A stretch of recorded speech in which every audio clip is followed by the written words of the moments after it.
Hello friends. Upper circuit, lower circuit और short circuit की अपार सफलता के बाद आज हमने देखा रिलायंस का जलवा। आज बुल्स के सामने एक ही शेयर था और उस शेयर का नाम था रिलायंस।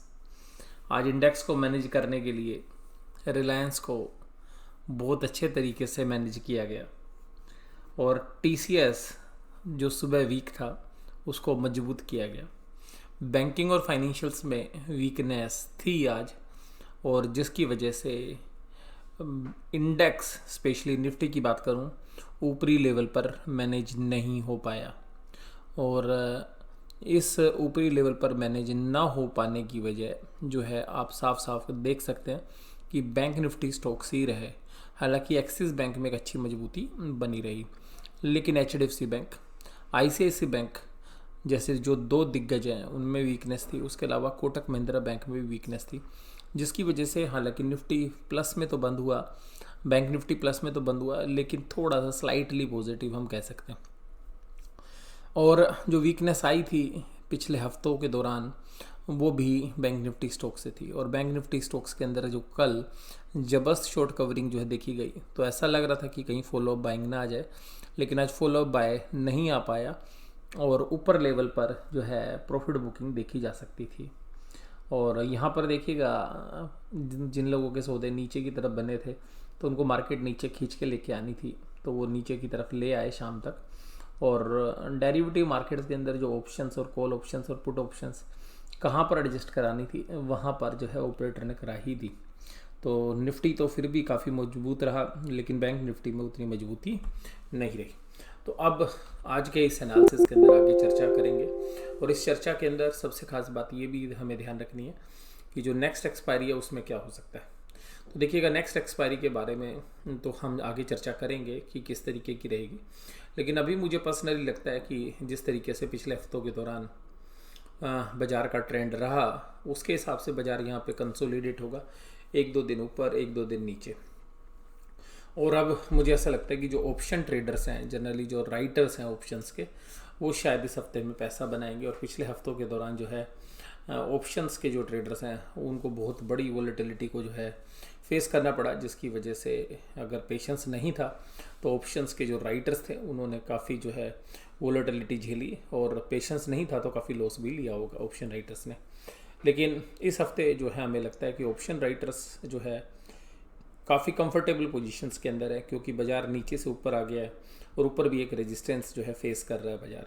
तो यहीं से जो है एक सीमित दायरे के अंदर बाज़ार जो है होना चाहिए, घूमना चाहिए।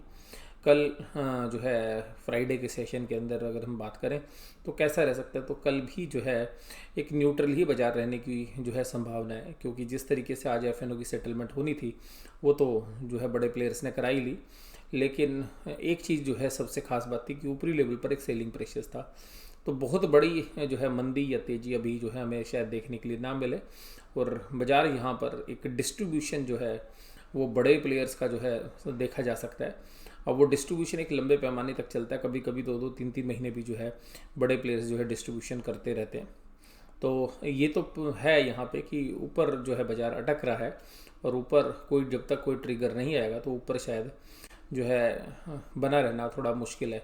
इसी तरीके से नीचे भी जिस तरीके से 2 दिन पहले जो है एक बाउंस बैक आया, तो नीचे भी जाएगा तो वहाँ से एक आप पुल बैक देखेंगे, ऊपर जाएगा तो वहाँ से एक सेलिंग प्रेशर देखेंगे। तो मुझे लगता है कि एक सीमित दायरे के अंदर जो है बाज़ार रहना चाहिए।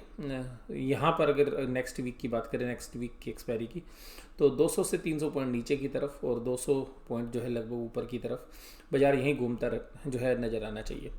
देखिएगा जो बॉन्ड यील्ड्स हैं वो बढ़ती हुई नज़र आ रही हैं। क्रूड ऑयल के प्राइस बढ़ने की वजह से 2 ईयर्स की और 10 ईयर्स की जो बॉन्ड यील्ड्स हैं उनमें जो है इजाफा देखने के लिए मिला आज। तो ये इंडिकेशंस आ रहे हैं कि जो रेट ऑफ इंटरेस्ट है वो इंडिया में लोअर रेट पर जो है शायद अब जो है लंबे समय तक जो है मेंटेन ना हो पाए। तो जो आरबीआई की जो नेक्स्ट मीटिंग होगी तो वहाँ पर जो उम्मीद जताई जा रही थी कि रेट ऑफ इंटरेस्ट कम हो जाएंगे, तो उसकी संभावना जो है बहुत कम होती हुई जा रही है। तो उसका असर जो है बाज़ार पर जो है आज भी देखने के लिए मिला है, जिसकी वजह से आप बैंकिंग स्टॉक्स में जो है देख सकते हैं कि ऊपरी लेवल के ऊपर जो है प्रेशर बना हुआ था। जैसे जैसे बॉन्ड यील्ड बन रही थी वो बैंकों के लिए एक नेगेटिव न्यूज़ थी। तो उसकी वजह से जो है आज आपको बैंकिंग में एक प्रेशर भी जो है देखने के लिए मिला, और स्पेशली लास्ट के आधे घंटे और 1 घंटे के बीच में, जहाँ पर कि ऊपरी लेवल से सेलिंग जो है देखी गई। निफ्टी आज जहाँ पर खुला वहाँ से हालांकि ऊपर बंद हुआ, लेकिन जो है जहाँ पर खुला वहाँ से जो है तुरंत एकाएक जो है बड़ी तेज़ी बनाई सुबह के सेशन में, लेकिन जब बाज़ार ऊपर की तरफ स्थिर हो गए तो वहाँ पर बड़े प्लेयर्स ने जो है डिस्ट्रीब्यूशन करना शुरू कर दिया और अपने जो है स्टॉक्स हैं जो ऑफलोड करने शुरू कर दिए। और ये कैंडल्स भी जो है ये इसी बात को इंडिकेट कर रही है कि जो कैंडल्स हैं वो आप ये समझ सकते हैं कि उसके अंदर एक डोजी काइंड ऑफ जो है अब पैटर्न जो है बन रहा है, और यहाँ पर जो कैंडल स्टिक है वो एक डोजी पैटर्न को दिखा रही है। आज जहाँ पर बाजार चले तो 56 पॉइंट का कंट्रीब्यूशन केवल और केवल रिलायंस की वजह से था, 15 पॉइंट्स का अदानी पोर्ट्स की वजह से, 10 पॉइंट का टीसीएस की वजह से, करीबन 9 पॉइंट का एक्सिस बैंक की वजह से और टाटा मोटर्स की वजह से 7 पॉइंट का। जहाँ से गिरावट थी वो थे आईसीआईसी बैंक 17 पॉइंट्स का, एचडीएफसी लिमिटेड की वजह से 7 पॉइंट का, एलएनटी की वजह से 4.82 का, नेस्ले की वजह से 4 पॉइंट का, और बजाज फाइनेंस की वजह से 3.78 का। आज जो ब्रोडर मार्केट है लगातार दूसरे दिन जो है मजबूत रही, और एडवांस डिक्लाइन रेशियो के अंदर एक बात जो है देखने के लिए मिली कि एडवांस जो है एग्रेसिवली जो है बने हुए हैं कल के सेशन में भी और आज के सेशन में भी। हालांकि शाम होते होते जो है उनकी संख्या कम होती रही, इसी तरीके से जो घटने वाले जो शेयर्स हैं उनकी संख्या दिन के दौरान जो है बढ़ती रही। तो ये भी इस बात का जो है एक अंदेशा जो है हमें हो रहा है कि बाज़ार यहीं पर एक रेंज के अंदर जो है अब रहेगा, तो पॉजिटिव न्यूज़ होगी तो ऊपर चला जाएगा। अगर इंटरनेशनल मार्केट से पॉजिटिव व्यू आएंगे, इंटरनेशनल मार्केट से नेगेटिव आएंगे तो थोड़ा नीचे की तरफ चले जाएंगे। और क्रूड ऑयल के ऊपर जो है मुझे ऐसा लगता है कि सबसे ज़्यादा जो है निगाह रहेगी मार्केट की, क्योंकि उससे जो है इंटरेस्ट रेट जो है इफेक्ट होते हैं, और इंटरेस्ट रेट का जो इफेक्ट होता है वो स्टॉक मार्केट पर डेफिनेटली जो है लॉन्ग टर्म तक रहता है, क्योंकि रेट ऑफ इंटरेस्ट जो है शॉर्टर पीरियड ऑफ टाइम के अंदर नहीं बदलते हैं। तो यहाँ पर अगर रेट ऑफ इंटरेस्ट बढ़ते हैं तो ये मार्केट के लिए एक जो है सिस्टमेटिकली जो है रिस्क हो सकता है आने वाले जो है 2 से 3 महीनों के लिए। तो रेट ऑफ इंटरेस्ट पर जो है सबकी नज़र बनी रहेगी, और उसमें मेन जो है क्रूड ऑयल के जो प्राइसेस हैं, और आरबीआई गवर्नर ने भी इसी की तरफ जो है संकेत जो है पिछले 4-5 दिन पहले जो है दिया था।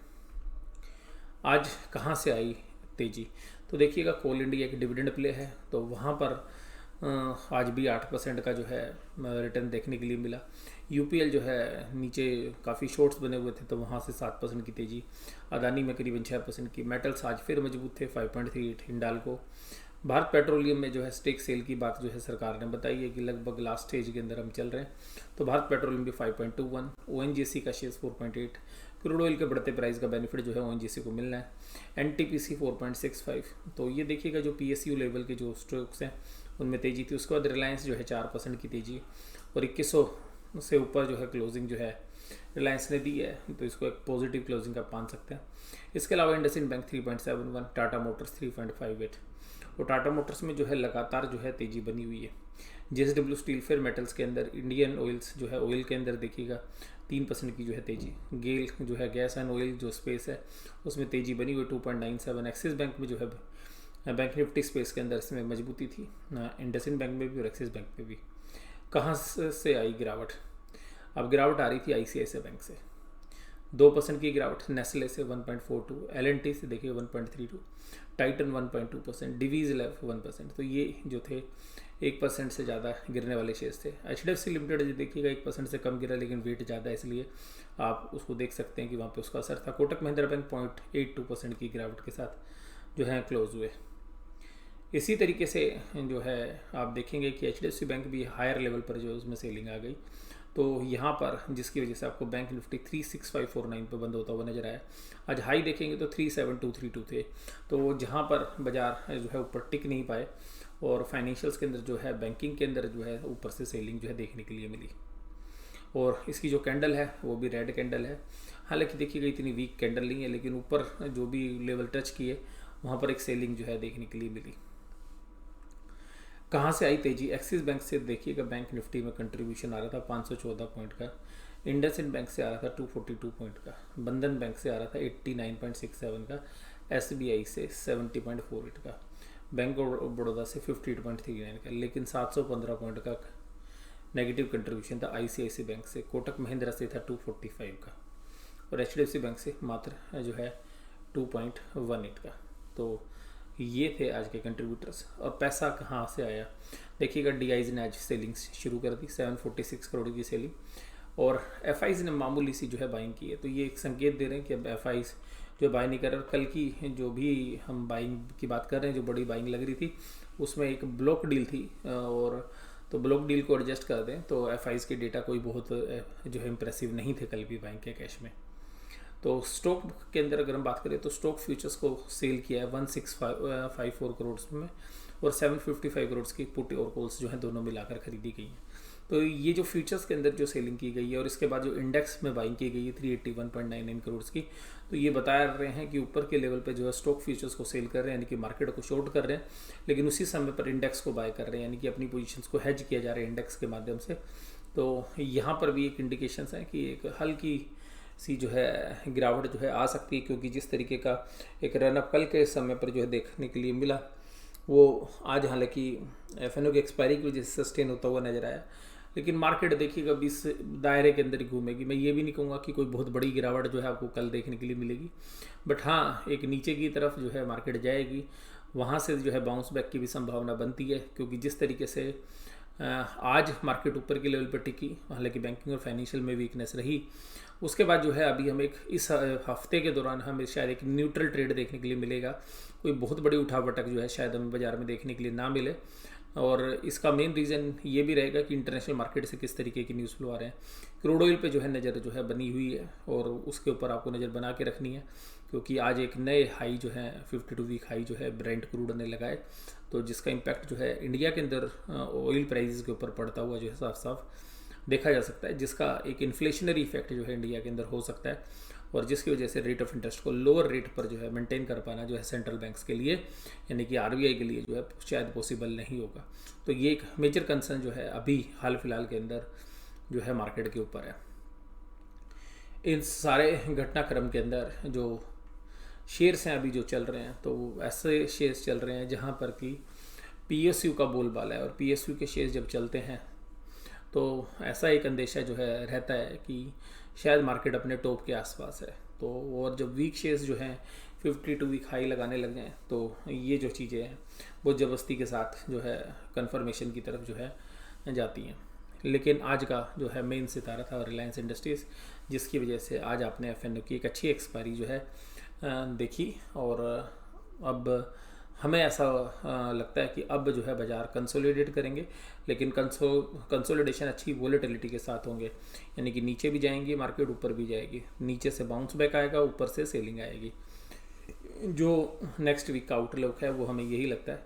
तो इसका मतलब है कि जो इन द मनी पुट और कॉल्स जो है बेच के शायद रखें दोनों के दोनों, और महीने के एंड के, तो उनके पास एक अच्छा जो है स्पेस शायद बनेगा यहाँ पे जो है ट्रेडर्स पॉइंट ऑफ व्यू से। तो आज की चर्चा जो है मैं यहीं पे समाप्त करता हूँ। वीडियो देखने के लिए धन्यवाद। Thank you very much.